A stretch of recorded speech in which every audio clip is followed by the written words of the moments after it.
আসসালামু আলাইকুম ফ্রেন্ডস, আজকে আমি করছি নতুন এক রেসিপি আমড়া দিয়ে কচুর শাক। কচুর শাককে আমি ছোট ছোট করে বেছে নিয়েছি। এখানে সব শাক আমার ছোট ছোট করে বাছা হয়ে গেছে। এরপর আমি জল দিয়ে ভালো করে ধুয়ে নেব। আমি এখানে 2বার জল দিয়ে ধুয়েছি।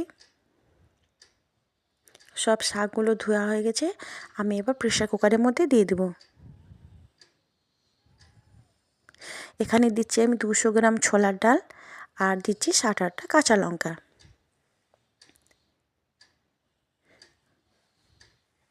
এবার গ্যাসের মধ্যে বসিয়ে দিয়েছি আমি পরিমাণ মতন জল, যেন ডাল আর শাকটা ভালোভাবে সেদ্ধ হয়ে যায়।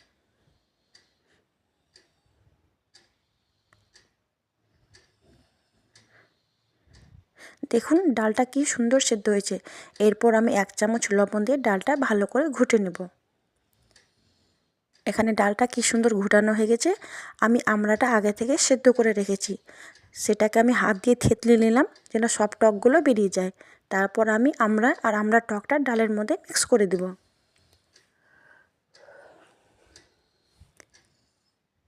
এরপর আমড়া এবং কচু শাককে আমি ফোড়ন দেব। ফোড়নের জন্য দিচ্ছি আমি কুচিয়ে রাখা রসুন আর 7-8টা শুকনো লঙ্কা।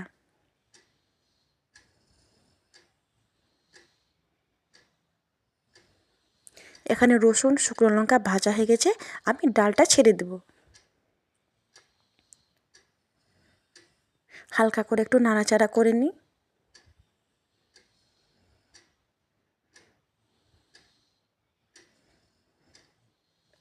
ডালটা ফুটে উঠেছে, রেডি হয়ে গেছে আমাদের আমড়া দিয়ে কচু শাক।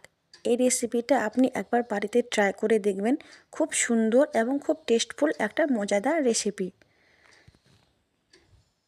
আমার ভিডিও যদি আপনাদেরকে ভালো লাগে প্লিজ একটা লাইক করবেন, শেয়ার করবেন এবং সাবস্ক্রাইব করবেন। ধন্যবাদ।